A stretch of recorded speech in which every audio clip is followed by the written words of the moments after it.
Assalamualaikum warahmatullahi wabarakatuh. Salam semangat anak hebat Indonesia. Oke, jumpa lagi ya dengan saya Lestari Jatiningsih, guru matematika di MTSN 2 Barito Timur.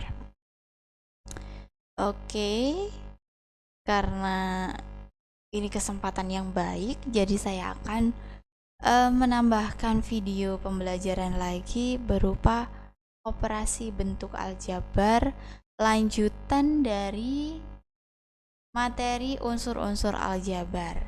Nah, di setiap materi matematika itu kebanyakan ataupun rata-rata selalu ada operasi tentang operasi dan operasi. Sebenarnya apa itu operasi? Ya, tambah, kurang, kali, dan pembagian. Semuanya tentang itu. Nah, tapi topik-topiknya itu berbeda-beda. Ada tentang bilangan, ada tentang himpunan, ada tentang diagram Venn, ada tentang aljabar. Nah, yang sekarang kita akan belajar tentang operasi bentuk aljabar, ya. Nah, nanti yang kita pelajari sedikit demi sedikit dulu. Yang pertama yaitu sifat-sifat operasi hitung aljabar. Nah, ini kita perlu tahu dan perlu paham. Karena kalau kita tidak paham tentang konsepnya, nantinya akan kesulitan saat menghitung operasi aljabar itu sendiri. Nah, yang kedua ya. Yang kedua, kita belajar tentang penjumlahan dan pengurangan. Itu saja dulu, nanti kita belajarnya tidak usah yang terlalu banyak. Sedikit-sedikit asal kita bisa konsisten dalam belajar. Oke, sebelum kita mulai, kita berdoa terlebih dahulu agar Allah mudahkan langkah kita dalam memahami materi ini, memperdalam materi matematika. Semoga apa yang kita pelajari bermanfaat dan berkah bagi kita semua. Berdoa dimulai.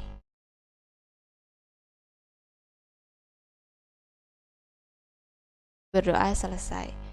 Oke, langsung kita mulai ya. Yang pertama adalah sifat-sifat operasi hitung aljabar. Nah, operasi hitung dalam aljabar sendiri sebenarnya ada 4, yaitu penjumlahan, pengurangan, perkalian, dan pembagian. Nah, untuk yang sekarang kita pelajari, kita akan pelajari sifat-sifatnya dulu atau konsep dasarnya dulu. Sebenarnya dalam operasi itu apa saja yang berlaku gitu loh. Nah, yang pertama ada sifat komutatif. Nah, sifat komutatif ini berlaku pada penjumlahan dan perkalian. Komutatif itu artinya kebalikan ya, bisa dibolak-balik. Contohnya di sini A ditambah B itu sama artinya dengan B ditambah A. Jadi nanti jangan bingung ya. Kalau ada A ditambah B, kita bisa juga menuliskannya B-nya yang di depan baru A-nya di belakang. Itu sama saja artinya. Tidak mengubah hasilnya. Ya. Kemudian kalau ada A dikali B, itu sama artinya dengan B dikali A. Dibolak-balik sama. Misalnya di sini ada C-nya juga, Bu.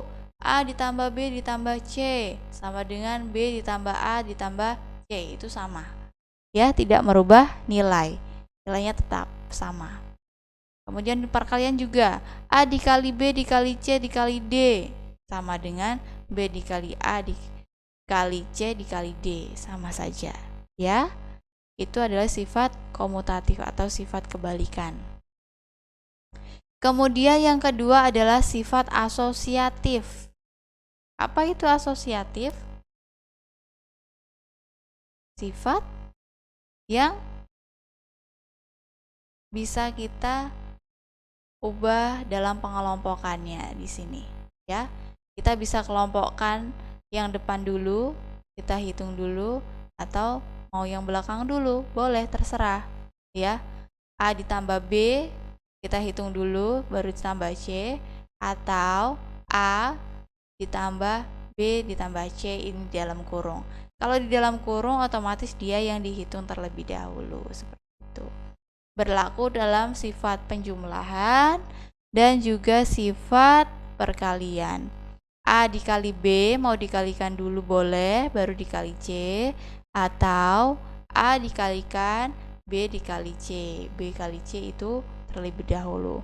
Nah, dalam sifat komutatif dan asosiatif itu tidak berlaku pada pengurangan dan pembagian.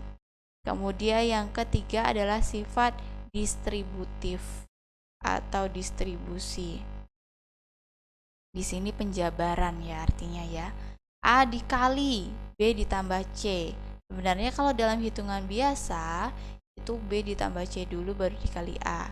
Nah, pada sifat distributif ini memudahkan kita untuk menghitungnya. A dikali B baru A dikali C. Kemudian di sini jangan lupa ada tanda jumlah. Oke ya? Dijabarkan di sini A dikali B, A dikali C, karena di sini ada tanda kurang berarti di tengah-tengah ini adalah tanda kurang. Nah, diingat kalau ada tanda kurung berarti dia dihitung dulu, baru ditambahkan ini dihitung dulu gitu. Jadi ada 3 konsep dalam sifat-sifat operasi hitung aljabar. Ada komutatif, itu peletakan posisi, bisa dibolak-balik. Kemudian ada asosiatif atau pengelompokannya, bisa diubah. Kemudian ada distributif, yaitu penjabarannya. Oke, bisa difahami? Silakan dicermati dulu, difahami dulu. Kalau sudah, kita lanjutkan. Oke, kita lanjut ke operasinya. Operasinya adalah yang pertama penjumlahan dan pengurangan. Nah, kalau ada aljabar 2x ditambah 3x, semuanya mengandung x. Masih ingat, x itu adalah variabel.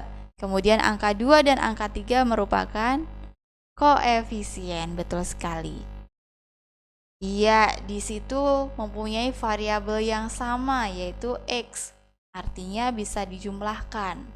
Nah, dalam konsep penjumlahan, suatu aljabar itu bisa dijumlahkan apabila mempunyai variabel yang sama. Misalnya di situ sama-sama x, sama-sama a, atau diganti x-nya dengan huruf a. Di sini 2a, 3a, berarti bisa dijumlahkan karena variabelnya sama. Tapi kalau misalnya di sini ada x, di sini y, berarti variabelnya kan berbeda. Itu tidak bisa dijumlahkan. Gitu ya. Oke, karena ini mempunyai variabel yang sama, berarti bisa dijumlahkan. Caranya bagaimana?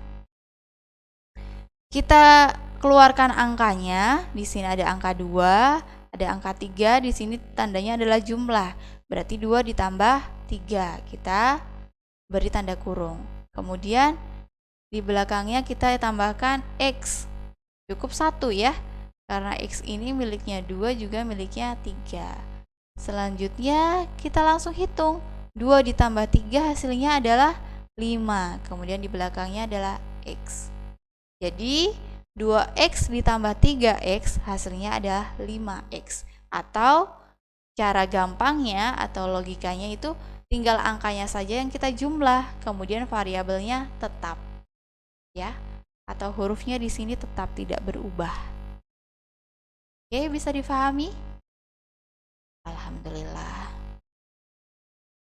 Nah, di sini kalau ada 10x dikurangi 3y, x dan y, x itu variabel, y juga variabel.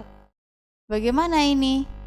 Nah, di sini keterangannya mempunyai variabel yang berbeda, yaitu x dan y. Berarti tidak bisa dijumlahkan atau dihitung, maksudnya dikurangkan tidak bisa ya. Ibu salah tulis di sini. Artinya tidak bisa dioperasikan karena variabelnya itu berbeda.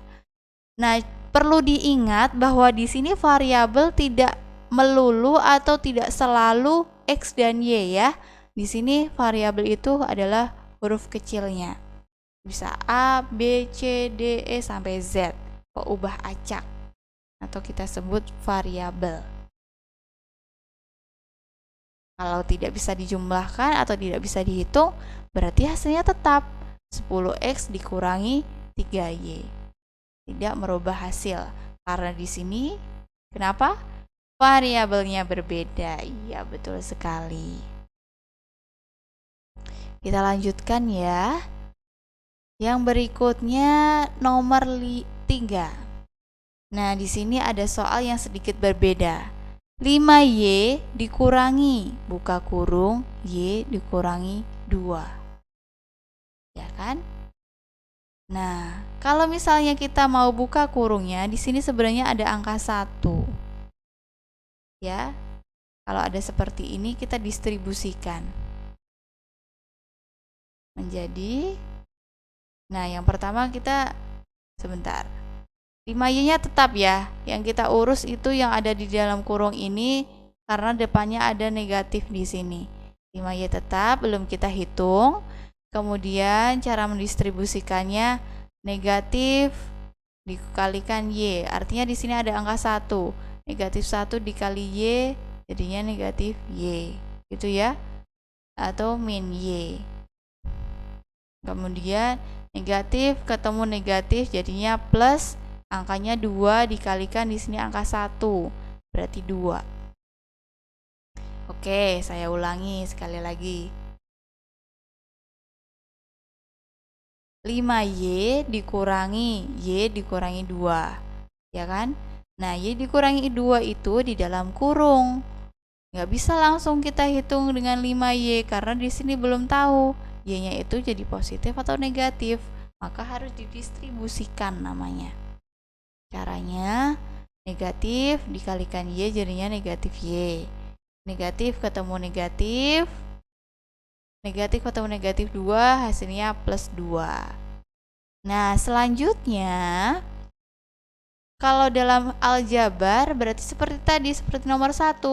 Kalau dia mempunyai variabel yang sama, artinya bisa dihitung atau bisa dioperasikan. Bisa dikurangkan ya, karena di sini tandanya tanda kurang. 5y dikurangi y. Nah, tadi Ibu katakan kalau di sini ada angka 1-nya ya. Kalau dia y berdiri sendiri, berarti di sini ada angka 1. Tapi karena dalam matematika biasanya angka 1, kemudian ada variabel, itu angka 1-nya dilebur, tidak ditulis. Tapi tetap artinya ada nilainya, angka 1 di situ, negatif 1y atau negatif y. Cara menghitungnya? Iya, 5 dikurangi 1, kemudian di belakangnya ada variabel y. Baru ditambahkan 2. 5 dikurangi 1 hasilnya 4, jadinya 4y ditambah 2. 4y ditambah 2 hasilnya adalah 4y ditambah 2. Tidak bisa menjadi 6y karena di sini angka 2 itu adalah konstanta, tidak mempunyai variabel. Oke, sekarang lanjut nomor 4. Lebih kompleks lagi karena di situ variabelnya ada pangkat 2 atau kuadrat. 4x kuadrat ditambah 5x ditambah 6x kurangi 8. Nah, kalau ada seperti ini, karena di sini positif, kita distribusikan tetap hasilnya ya. Karena positif dikali positif hasilnya plus, positif dikali negatif tetap negatif 8. Kita buka kurungnya semuanya. Nah, 4x kuadrat ditambah 5x ditambah 6x dikurangi 8. Nah, kalau sudah seperti ini, kita lihat baik-baik, kita cermati di mana ada variabel yang sama. Iya, betul sekali, pada 5x dan 6x. Karena mempunyai variabel yang sama, maka bisa dijumlahkan angka 5 dengan angka 6. 4x kuadratnya kita tetap ya, tidak berubah karena tidak ada teman yang sama mempunyai x kuadrat, jadi dia sendirian 4x kuadrat. Sedangkan 5x ditambah 6x kita cukup jumlahkan angkanya. 5 ditambah 6 adalah berapa, kemudian diikuti dengan variabel x ya, bukan menjadi x kuadrat tapi cukup x, tidak berubah. Selanjutnya di belakangnya ada dikurangi 8. 4x kuadrat 5 ditambah 6 adalah 11x dikurangi 8. Itu mudah ya. Nah, yang perlu digarisbawahi di sini, kalau dia mempunyai variabel yang sama, berarti kita bisa jumlahkan, bisa mengurangkan. Kalau dia mempunyai variabel yang berbeda, intinya ada X dengan Y, atau A dengan B, C dengan D, dan seterusnya, itu artinya variabelnya berbeda, maka operasi itu tidak bisa kita operasikan atau tidak bisa kita kerjakan. Hasilnya ya seperti pada soal, tetap tidak ada yang berubah. Kemudian jika ada soal yang kompleks, misalnya ada X kuadrat tambah 5X tambah 6X dikurangi 8 seperti yang nomor 4, itu kita buka kurungnya dulu. Kita cermati satu persatu, kita cari variabel yang sama apa, baru kita hitung. Jangan dipaksa, kalau tidak ada variabel yang sama berarti tidak bisa dihitung. Tidak perlu menghitungnya. Ya, cukup itu saja. Yang perlu diingat bahwa variabel itu tidak hanya X dan Y, tapi semua huruf pada alfabet yang dituliskan dengan huruf kecil atau dia disebut dengan peubah acak. Oke, untuk materi kali ini cukup sekian. Silakan semuanya dicatat pada buku tulis masing-masing. Nanti dipahami lagi dan kerjakan soal latihan yang ada di lembar kerja siswa. Dan untuk selanjutnya mungkin nanti kita akan melanjutkan operasi hitung aljabar, yaitu perkalian dan pembagian. Nah, untuk video ini Ibu cukupkan, silakan dipahami. Semoga materi yang sedikit ini bisa dicerna, bisa dipahami dengan mudah. Sekian, terima kasih. Wassalamualaikum warahmatullahi wabarakatuh.